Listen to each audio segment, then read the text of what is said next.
We all think we know the story of science.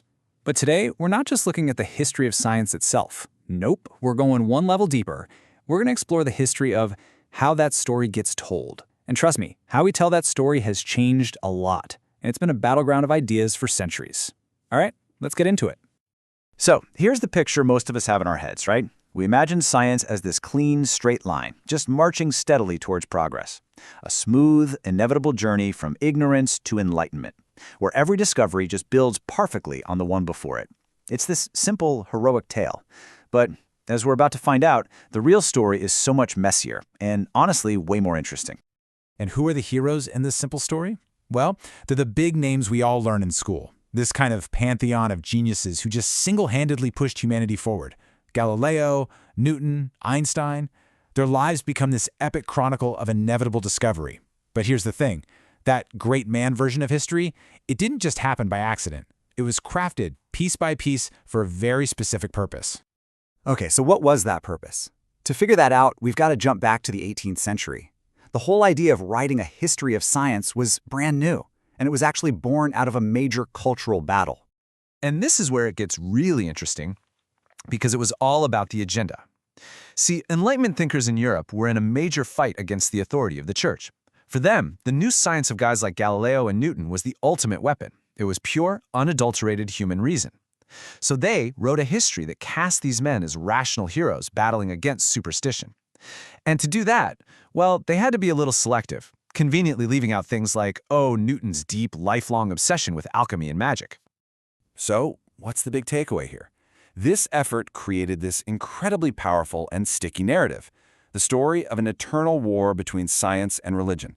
This idea got cemented in the 19th century by writers like John William Draper, and for a really long time, it just became the default way we all understood science's place in the world. But then we hit the 20th century, and that simple story starts to fall apart. A massive debate kicks off among historians that would totally reshape the field and force everyone to ask a really fundamental question: what actually drives science forward? And that brings us right to the heart of the matter, the internalist-externalist debate. I mean, it's a fantastic intellectual battle. The question is this: are scientific breakthroughs just the product of pure genius working on internal problems? Ideas just building on other ideas. Or is science a product of its time, totally shaped by the social, economic, and political forces swirling around it? You've got two really clear camps. On one side, you have the internalists, people like Herbert Butterfield. They focused on the pure history of scientific thought. For them, it's all about the theories, the math, the experiments. But on the other side, you've got the externalists, like the Marxist thinkers J.D. Bernal and Boris Hessen. And they argued, no way, you can't understand science without understanding society. They saw science as being deeply tied to the needs and interests of its time. A real game-changing moment for the externalist crew came back in 1931. A Soviet historian named Boris Hessen gave this groundbreaking presentation. He argued that even Newton's Principia, one of the absolute cornerstones of modern physics, wasn't just some work of pure genius. He made the case that it was deeply shaped by the practical needs of 17th century England, stuff like better navigation for ships and improved ballistics for cannons. So you can really see how this conversation evolves. We start way back in 1837, when William Whewell literally coins the word scientist. Then, fast forward to 1931, and Hessen lights the fuse on this whole externalist debate. A few years later, in 1939, J.D. Bernal takes it even further, arguing that modern science has basically been hijacked by capitalism and the military. And then, in 1962, a philosopher named Thomas Kuhn comes along and just drops a bomb on the whole field. Kuhn's book, The Structure of Scientific Revolutions, was a total earthquake. It just completely shattered that simple, straight-line idea of scientific progress we talked about. He argued that science doesn't move in a neat line at all. It lurches forward in fits and starts, with long periods of calm, followed by these chaotic, world-changing revolutions. Now, the key to getting Kuhn is this one big idea he had: the paradigm. So what's a paradigm?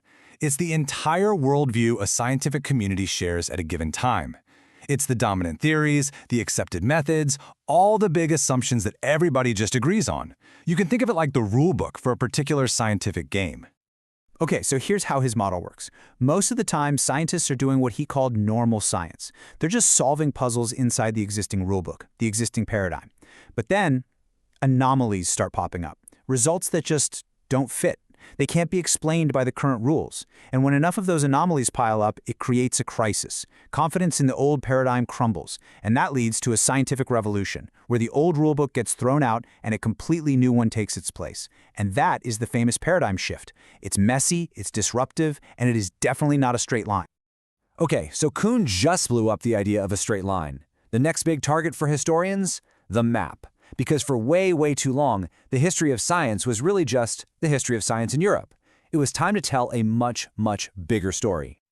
And this is where these incredible pioneers like George Sarton and Joseph Needham come into the picture. They were some of the first Western historians to really insist on this bigger story. Sarton made sure to include achievements from Asia and North Africa in his work. And Needham, wow, through his gigantic project Science and Civilization in China, he argued so passionately that modern science is an ecumenical enterprise, basically a global project that all cultures have contributed to. And that global perspective just got pushed even further by some newer, really critical voices. Thinkers from fields like postcolonial studies and feminist philosophy started asking some really tough questions. They challenged not just who was included in science's story, but how the very idea of science was shaped by a very specific European and male point of view. Now, their goal wasn't to throw objectivity out the window. It was to build a stronger kind of objectivity by finally including the perspectives that had always been left out. So, we've been through Enlightenment propaganda, the internal-external debate, paradigm shifts, global critiques. You might be sitting there thinking, okay, this is an interesting academic argument, but why does any of this actually matter in the real world? Well, this is why it matters so much, because the story we tell about science has massive, real-world consequences. It absolutely shapes our trust in scientific institutions. A story that only celebrates perfect geniuses makes us less understanding when science makes a mistake. A story that only celebrates European man makes it a lot harder for women or people from other backgrounds to see themselves as scientists.